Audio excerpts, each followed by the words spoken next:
years, I've used a 360 camera to get some great riding shots. They're so easy to just fit straight on the bike or on the end of a pole, then get the perfect shot when you're home by reframing it however you want. But what if I told you that this wasn't shot with a 360 camera? What if I said that after comparing an Insta360 with a DJI Osmo Action 4 for this video, I've come away with a different view of what's the best action camera for a motorcycle.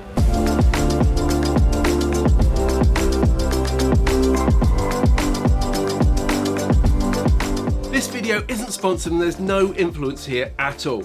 I wanted to answer a question I've been asking myself, and one that's come up a good few times on our Facebook group. Please do come and say hello on there. Whether the advantage of a 360 camera over a single lens one outweigh the problems like cost, fragility, and of course image quality. I've got no skin in this, but if you're not sure what's right for you as a motorcyclist, this will hopefully help. Two quick things I need to say before we dive into using these cameras in some tough tests. I know there are other brands of single lens action camera and 360 cameras. I've bought 3 GoPros over the years, from a Hero 3 to a Hero 7, and while they've been good, they've also been unreliable at times. I bought a used DJI Mini 3 Pro from a mate a while back, and the DJI Mic 2 more recently, brand new after a lot of research. And I really like the clever features DJI puts in. I like their ecosystem. Plus, I've never tried an Osmo before. I did ask the UK importer of a GoPro if it would be possible to use a GoPro Hero 12 in this, but they didn't reply. Also, and this isn't the deal breaker you might reckon, this is an Insta360 X3. Yep, there's an 8K X4 out now, and this is 5.7K, but it's really important to understand how these work. That 5.7 or 8K resolution in 360 mode is covering the entire sphere. When you crop in on the X3, you're getting about 1080 footage. When you crop in on the X4, you'll be getting about 2.7K. So both are lower than what a single lens action camera can shoot. Also, Petapixel compared the X4 and X3 and found that the 4 needed a lot more light to make the footage look good. I'll put a link in the description. Ultimately, the Insta360 X3 is still for sale and it costs £459.99. The DJI Osmo Action 4 costs £289. There'll be deals on both, but that's the retail prices. Now, as we'll see in these tests though, resolution isn't everything. I'm sure that the X4 would give better results than the X3 in many circumstances, but it costs £499.99. If you want me to review one later, please do let me know in the comments. But for now, let's help you decide whether you should buy a 360 camera or a single lens action camera for your motorbike footage.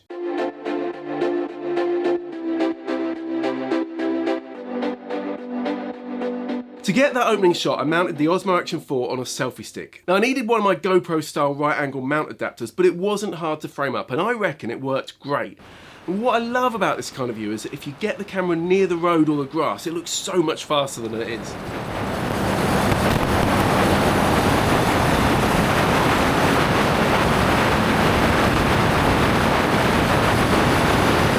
Now let's see the same shot using the Insta360. This was even easier to mount as I just screwed it on the end of the selfie stick. Sorry about the bug on the lens. But once I get going, look at the quality dropping off. And this genuinely surprised me as I've used this camera a lot, but hadn't realised just how much the quality suffers compared to a 4K action camera like the Osmo Action 4. And don't get me wrong, it's still very good, it's just not as crisp and clear.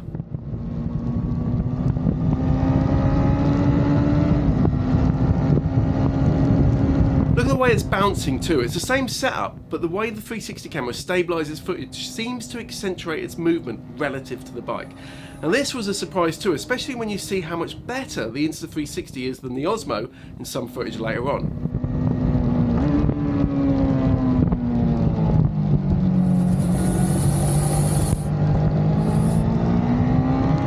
Let's look at them together. Now, of course, this isn't the same ride, but it's within a few minutes, so the light's pretty much the same. The bouncing really is noticeable here.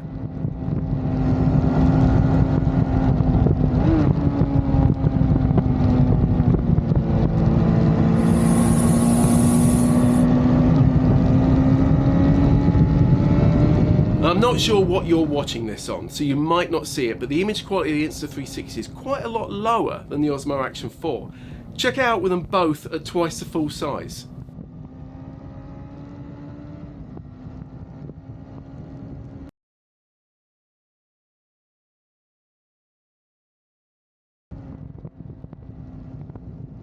Now, I don't want to get too hung up on the image quality because I'm not looking at this for pro video use. It's about how they are for motorcyclists.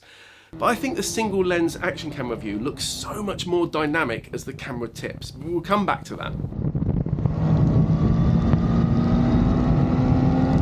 I don't know if you noticed something else between those two shots. How far away I was from the side of the road with the Insta360 compared to the DJI. And that's because I'm not worried about the DJI getting hit by grass and sticks. The lens covers on single lens action cameras are usually scratch resistant and easily replaceable, though not on the GoPro Hero 8. And I have been through a few of those covers on my old GoPros, though mainly due to sparks from angle grinders. The Insta360 is a different matter.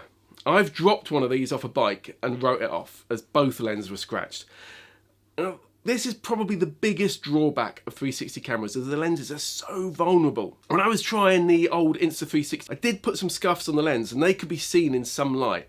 And sadly, I've done it on this one too. And you can notice it when the light's in front of that lens. Now, of course, the new Insta360 X4 has replaceable lens covers. And from what I've seen, the supplied plastic ones give better results than the optional glass ones. But they can add some flair, and I'd be very surprised if they'd stand up to serious abuse or getting dropped off a bike. Look, the vulnerability of these lenses isn't a reason not to buy a 360 camera, but you do have to be really careful with them. Keep the cover on when it's not being used and always make sure it's securely fixed to the bike. Both of these are fine in driving rain at 70 miles an hour, but I am disappointed with how the DJI's battery and SD card cover can be knocked open if you're fumbling with it while you ride. You don't have to press this button in to open the door, so watch out for that. So in that last footage, I had the camera set so you couldn't see the mounting arm in the frame, but let's try another shot.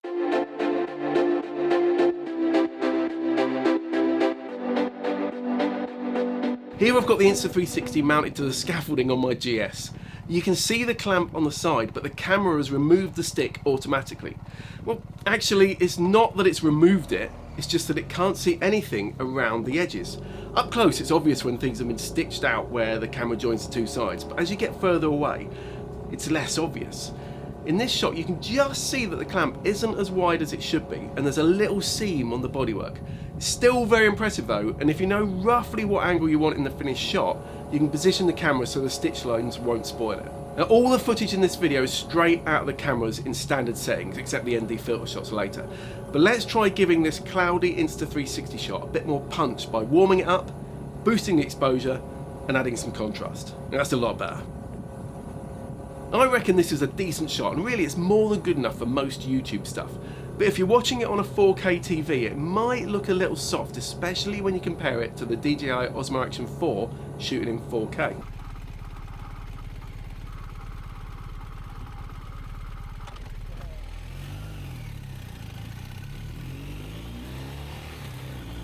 The quality here really is excellent, and it looks more of a natural view than the Insta360, but of course there's a bloody great pole in the shot. Now, DJI does have a remove selfie stick feature. It's in the app, but it'll only work with clips up to 2 minutes long, so you might have to trim them.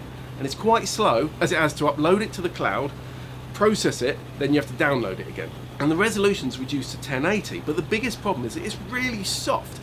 I don't know if the idea is that it does a software focus on faces, how this would normally be used, but it's crap for this. Now, I figured I could remove it using After Effects and Content Aware Fill, but that was rubbish too. It maybe work on a less complex background, but the point is that if you want to get shots that need the mounting point hiding, go for the Insta360, definitely. Now, going back to something I mentioned earlier about how the shots looked more dynamic on the DJI Action camera, check out this comparison.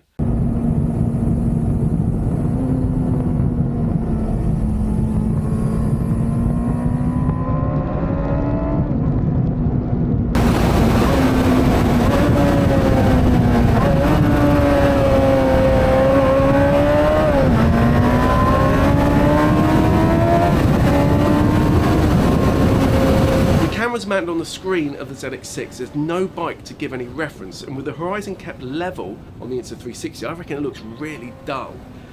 On bikes, you really need to see the lean, I reckon. You can turn that stabilisation off on the Insta360, but then you'll turn off all stabilisation. The only way to have it tip is to go into single lens mode. We'll touch on that in a minute. Watch these two clips now with no sound and tell me in the comments which you think looks more exciting. Now, it might be hard to see once this video has been through YouTube's compression, but the Osmo footage is much sharper and better defined. After framing the 360 shot, I exported it at 4K resolution, 130 megabits per second, so I've done all I can to get it at its best. But at speed, it looks a bit soft in comparison, especially in the grass at the sides. If we pause it, you can see the difference in clarity.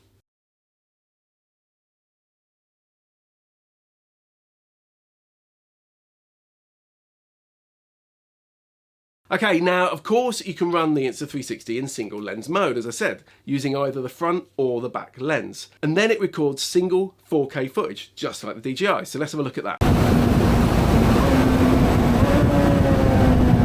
The thing is, the quality is still down compared to the Osmo Action 4. Now that might not bother you, but when you compare them, there is a noticeable difference. Look at the exposure too, especially if we stop it here under the trees. These aren't the same shots, but they are within minutes of each other, and the DJI is clearly handling the light better. So the Insta360 can run in 4K single lens mode, but it's not as good as a dedicated camera. Let's not be too negative on either of them, of course. I used to shoot my videos on my Canon 80D, but I recently bought myself a second-hand XA70 so I could move up to 4K, and it's awesome. A camera's resolution is far from the whole picture though. I've tried to match the XA70's optical zoom with the standard D-warp view from the Osmo here, and while they're both 4K, the difference is very clear. Now, it's not the same because even in standard D-warp this thing's really wide, but of course I'd expect it to be different given how much that Canon cost. It's really not fair to put this against the XA70, so let's compare the Insta360 in the garage. So this is with the Insta360 set in single lens mode. So both of these cameras are shooting at 4K 25 now. It is low light in the garage, but it gives you a good idea what the detail is like, what these can offer. It also gives you a bit of an idea of the sound quality from the microphones. See this flare here? This is that light scuff I mentioned on the X3's lens. I hadn't seen it on action footage, but in here it's annoying. Keep a lookout on the next few clips and let me know if you see it. It is there. So this is with the Insta360 in 360 mode, so you can have a look all around the garage. I've also set the mic to stereo, so I've had to go in and manually turn it off of wind reduction. On the DJI, you can turn it off from wind reduction, but actually I didn't need to make any settings. It seems to pick it up quite well. Yeah, that being able to reframe on the 360 camera is so cool and a very good reason to buy one, as long as you keep in mind limitations. When I did the shoot with the guy who designed everything from bomb suits to super dry in the new Spada range, check that out up here at the end and in the description, as it's really fascinating. I used the Insta360 in the middle of the room at one point as a second camera because I knew we'd be moving around a lot. The quality just wasn't up to it. Now, before we look at how these cameras sound on the ZX6 behind the screen so you can hear the engine, I just want to remind you that if you buy your motorcycle insurance direct from Bennett's, you get Bike Social membership for free, which means over 160 discounts, deals, competitions, and money can't buy experiences. There are some massive savings to be made. 15% off at performance parts on top brands like Akrapovic, Yoshimura and Zoma. 10% off at Pragmasis. Savings at Sports Bike Shop. £25 off at Goldtop. 8% off at Halfords. I used that yesterday to buy a new snow foam lance. And there's also incredible BSB experiences exclusive to members and track days with free photography and coaching. Insure your bike with Bennett's and you get common modifications like road legal exhaust covered as standard, 90 days EU cover, a 24/7 UK based claims line, plus of course the more than 90 years experience that our Coventry company proudly has. Right, in the next clip I put the cameras on the ZX6R's tank so the screen would shield them a bit. I love this bike because the exhaust isn't that loud, it's just the original standard exhaust, so it doesn't annoy people, but the induction roar that you hear as a rider is brilliant.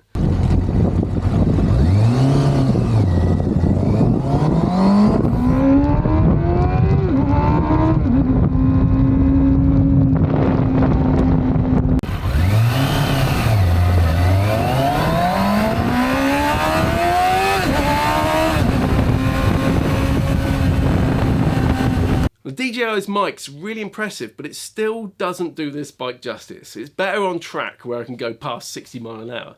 Anyway, going back to that dynamic camera angle again, you can set the DJI to horizon leveling, which can give you that level look if you want it.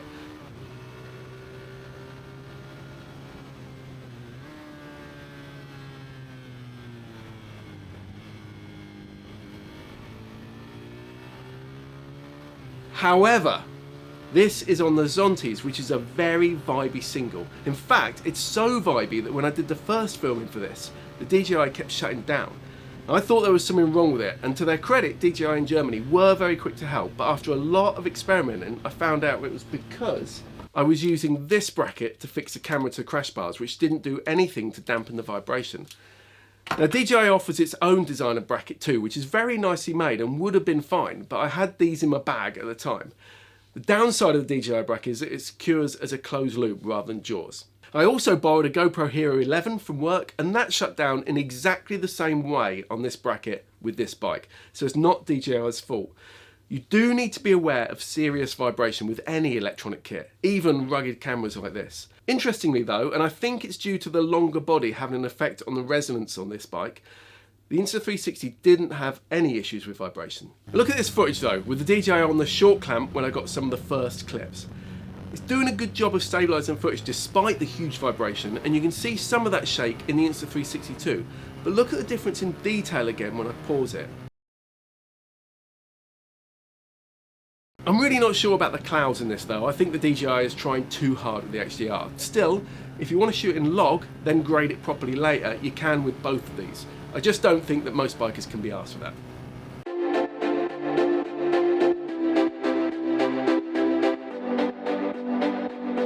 Now of course, using a 360 camera does mean extra work, but you can't do this with a single lens. If you shoot in 360 mode, you have to reframe the footage before you can use it in a normal video. You can do that in the app on your phone, but I find it fiddly, so prefer using the free Insta360 Studio app, which is available on Mac and PC. There's loads of fancy stuff you can do with a 360 camera, including simulating crane and drone shots, and lots of selfie stuff, of course, but I want to focus on bikes here. Moving around, cropping in and changing transitions is really quick and easy, and the exports don't take long. Plus, they queue themselves and you can create a new angle from the same clip while the first is exporting. And this saves a lot of time on shoots, so I can get a clip of one bike, then reframe and have another shot of another following it, all with one pass. And you don't have to worry about the angle being exactly right because you can frame it later. This camera is amazing, but I was just surprised at the quality difference when I made this video. The versatility is so good that you can forgive it a hell of a lot. It's not broadcast quality, but for YouTube and for making sure you don't miss anything, it's amazing. Nick Williams-Howes loves his Insta360 and films his epic tours with it. He's away for months at a time on some incredible journeys and is able to record everything, everywhere, all at once with his 360 camera. He also keeps all the original files, knowing that in future he could watch it back through VR goggles as if he was there again, looking wherever he wants. And that's a great idea, and you can't do that with a single lens action cam. I'll put his YouTube channel up here and in the description, but Nick kindly shared this clip of an accident he had on a really slippery road in Ankara, Turkey. With a single lens camera, you'd only ever have seen one view, probably this.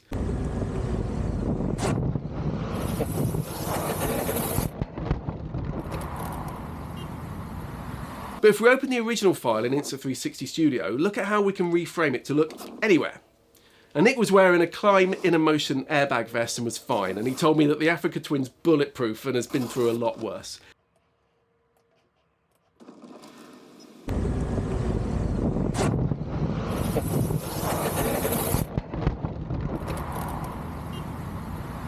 Now, single lens footage, whether it's from a normal action camera like the DJI or the Insta360 shooting in single lens mode, doesn't need any extra work.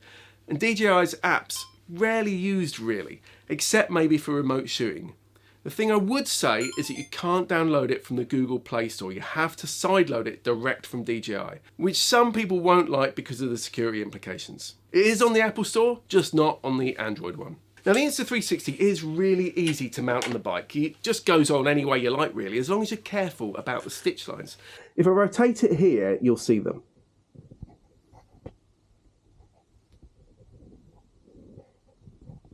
It's a bit bulky on a helmet, but it will fit to the side fine. It's just not ideal on the chin like a single lens camera. Now, I don't usually have a helmet mounted camera as I prefer on-bike stuff, and while the Insta's a piece of cake to slam on anywhere, a single lens camera needs positioning carefully to frame up the shot you want. The DJI Osmo Action 4 works with the usual GoPro style mounts, but it also has this great magnetic clip system. Locks on easily and there's no way it's coming off, but with this you can swap it between fixings really quickly. It's a lot less hassle than unscrewing it each time. Oh, and these thumb screws are also worth a mention. It's a lot easier to get some leverage on these than the GoPro ones, which are hard to grip. Let's look at some night footage. The first stuff I shot was mounted to the side of the Zontes, and the vibration is really ruining the DJI shots. This clip is with the Insta360 shooting in 360 mode.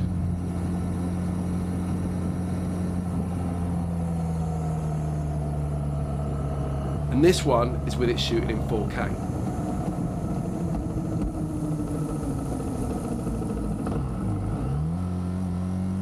The stabilisation on the Insta360 is somehow dealing better with the vibrations in very low light than the DJI. But now I have them both stuck on my helmet, and look how they compare. In the street lights, the DJI is better quality and seems to stabilise better.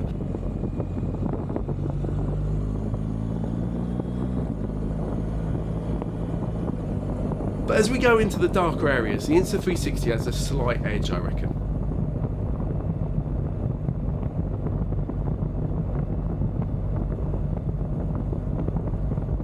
And we are pixel peeping here, but look at this going into a garage. Look at the vibration on the lights.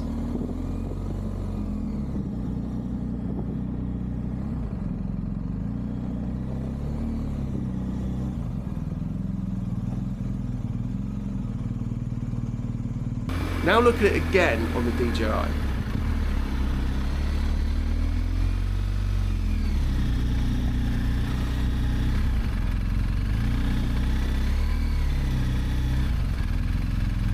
And when we zoom in to 300%, look at the clarity difference. With the Insta360 in single lens mode, so shooting in 4K 25 frames per second, the same as the DJI Osmo Action 4, quality seems to drop, I think. Sorry for the poor angle here, but look at the difference in noise. So while yes, you can put the Insta360 into a single lens mode, the quality isn't a patch on the DJI Osmo Action 4.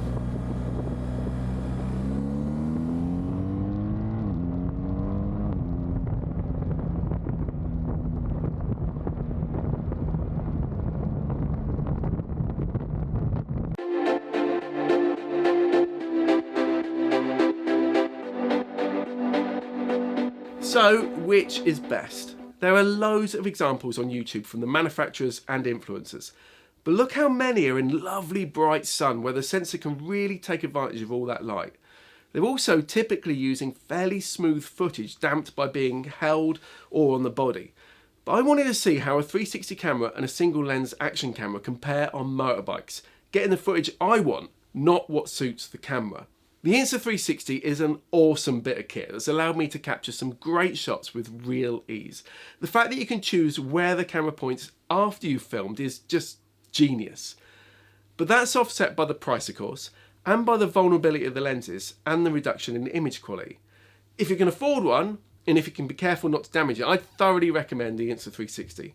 Sure, the X4 has removable lens covers, but until I can try them, I'm not convinced they'd stand up to some of the punishment I'm completely relaxed about with a single lens camera that has an easily replaceable toughened glass cover. A 360 camera can be incredibly versatile, but having said that, I actually get more versatility, more use from a quality single lens action camera like the Osmo Action 4.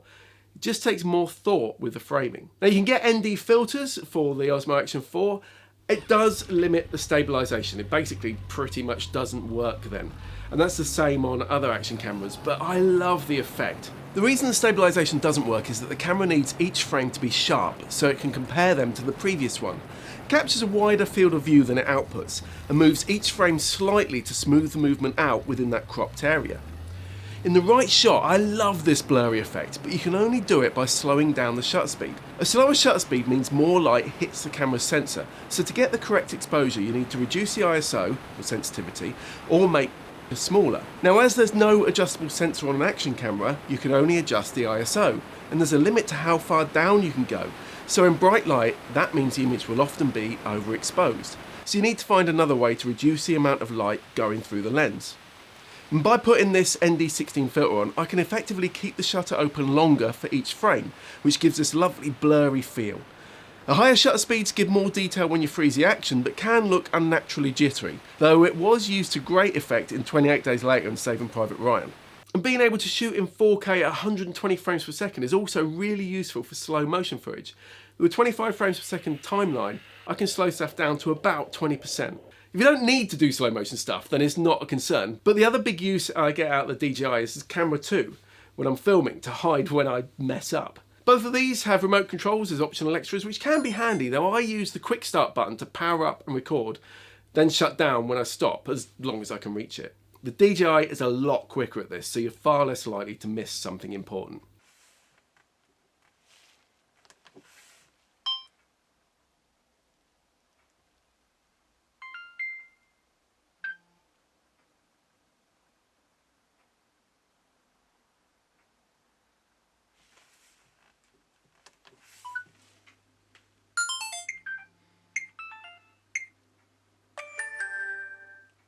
You can buy wired mic adapters for both, though of course the DJI easily pairs with the wireless mic.